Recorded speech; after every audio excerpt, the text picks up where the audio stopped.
Assalamualaikum warahmatullahi wabarakatuh. Perkenalkan, nama saya Andi Nurul Inayah Hairunisa dari kelas D1. Saya akan mempresentasikan materi mengenai pembangkit listrik tenaga biomas. Sebelumnya, kegiatan manusia dalam kehidupan sehari-harinya selalu menghasilkan sampah. Sampah merupakan masalah terbesar yang dihadapi di kota-kota besar dan di daerah-daerah pedesaan yang ada di Indonesia pada umumnya. Rata-rata, di setiap harinya, orang-orang menghasilkan sampah yang lumayan banyak dan akan terus meningkat tiap tahunnya dengan jumlah yang sangat besar. Bahkan dapat pula melebihi jumlah popularitas dari manusia itu sendiri. Untuk mengatasi hal tersebut, maka diperlukan suatu usaha untuk dapat mengolah sampah tersebut menjadi suatu barang yang berguna dalam kehidupan sehari-hari. Pengolahan sampah dapat dilakukan dengan cara mendaur ulang sampah tersebut menjadi barang-barang kerajinan ataupun barang-barang jadi lainnya, sehingga dengan cara tersebut diharapkan jumlah sampah diminimalisasikan walaupun tidak seberapa besarnya. Pemanfaatan limbah sampah tidak hanya dapat dilakukan dengan cara mendaur ulang sampah tersebut, melainkan dapat juga dengan dimanfaatkannya untuk membuat bahan bakar dan juga sebagai sumber pembangkit listrik dengan memanfaatkan energi biomas itu sendiri. Berbagai alternatif energi telah banyak ditemukan pada saat ini, misalnya penggunaan tenaga angin, tenaga matahari, dan lain-lain, termasuk yang sampai saat ini masih cukup kontroversial yaitu tenaga nuklir. Limbah biomasa atau sampah menjadi salah satu pilihan sumber alternatif tersebut. Apa sih biomas itu? Biomas secara umum dikenal sebagai bahan kering material organik atau bahan yang tersisa setelah suatu tanaman atau material organik dihilangkan kadar airnya atau dikeringkan. Material organik hidup seperti tumbuhan, hewan, kotoran umumnya mengandung 80-90% air. Namun setelah dikeringkan akan mengandung senyawa hidrokarbon yang sangat tinggi.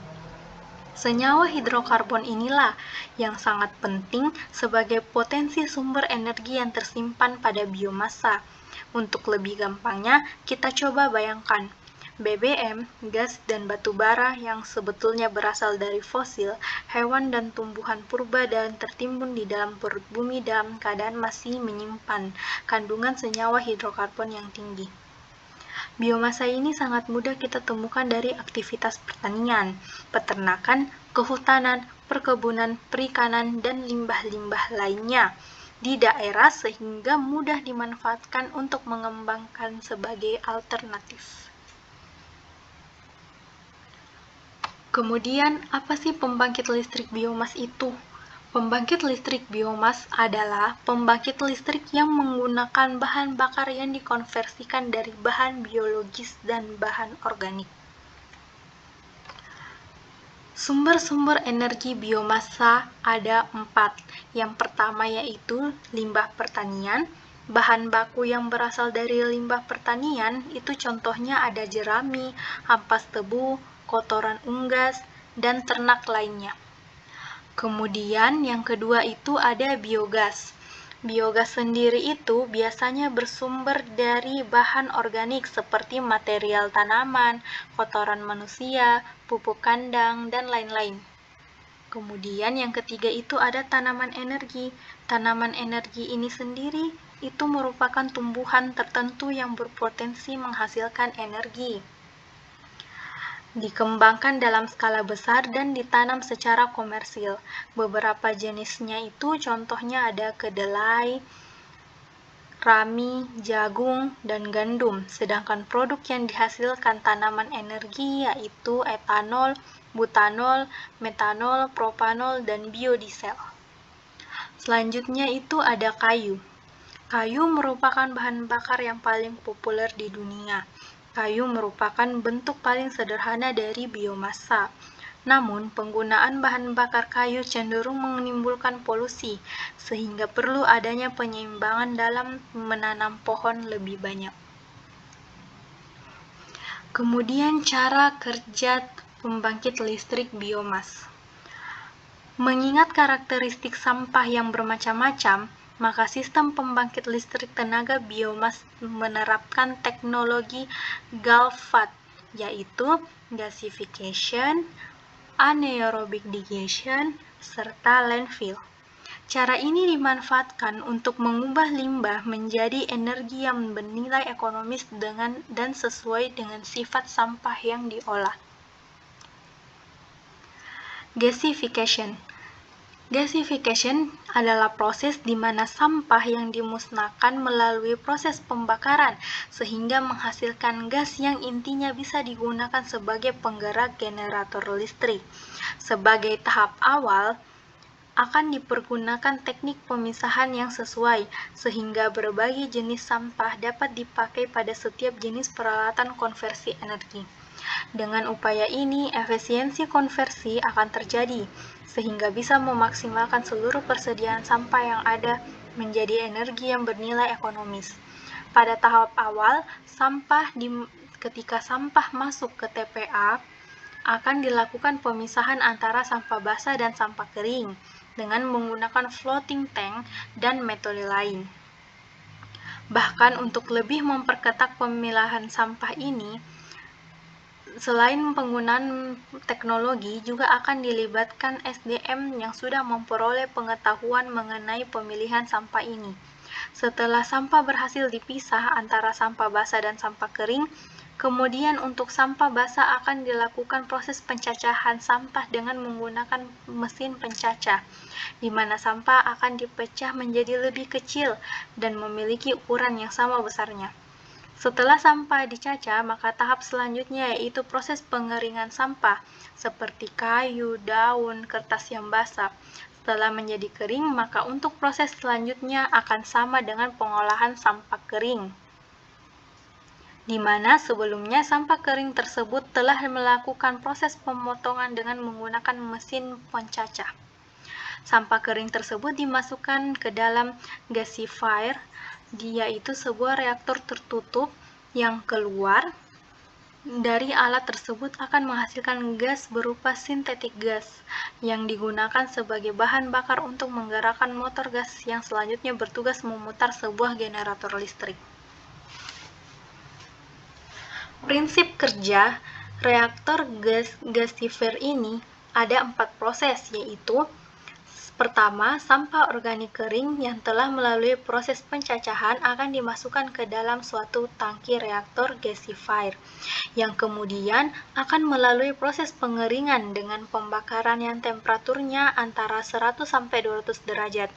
Kemudian pada proses selanjutnya, sampah berada pada daerah pirolisa dengan menggunakan pembakaran suhu temperaturnya antara 200 hingga 500 derajat. Pada proses ini, sudah dapat menghasilkan gas berupa CO2, CO, CH4, dan gas hidrogen. Proses selanjutnya, sampah akan melewati daerah oksidasi, di mana gas yang dihasilkan berupa gas CO2 dan energi panas. Temperatur suhu yang digunakan antara 1200 sampai 1400 derajat. Proses akhir ini adalah sampah yang berada pada daerah reduksi, di mana pada tahap ini dibakar dengan suhu temperatur 500 sampai 1200 derajat dan dilakukan pencampuran gas udara yang nantinya akan berupa CO, H2, CH4, H2CO, dan gas lain yang tidak diperlukan, yang nantinya akan dipisahkan melalui proses treatment gas.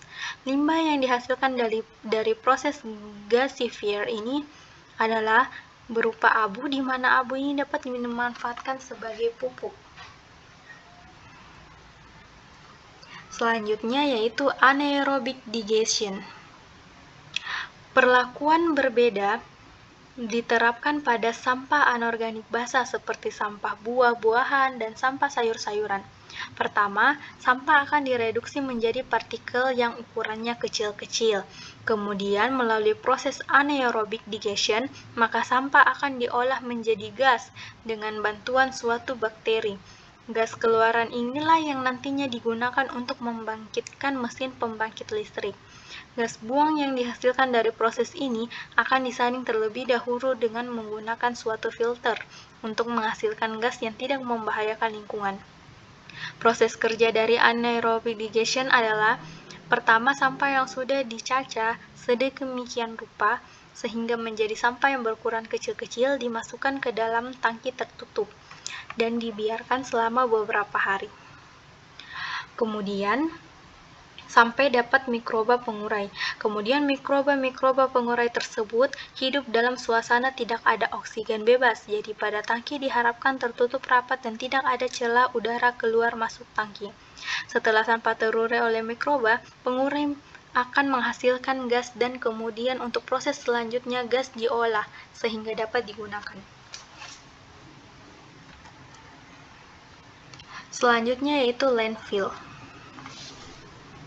Khusus bagi sampah lama yang sudah bertumpuk di area TPA, dalam jangka waktu proses yang lama dipergunakanlah landfill, di mana proses ini untuk menghindari gas metan yang sangat beracun lepas dari tumpukan sampah, di mana dalam banyak kasus telah ditumpuk jauh sebelum sistem Galford diterapkan. Pertama, pada lahan dilakukan penggalian lahan dengan kedalaman tertentu, kemudian pada dasar galian dilapis dengan lapisan tanah yang padat. Pada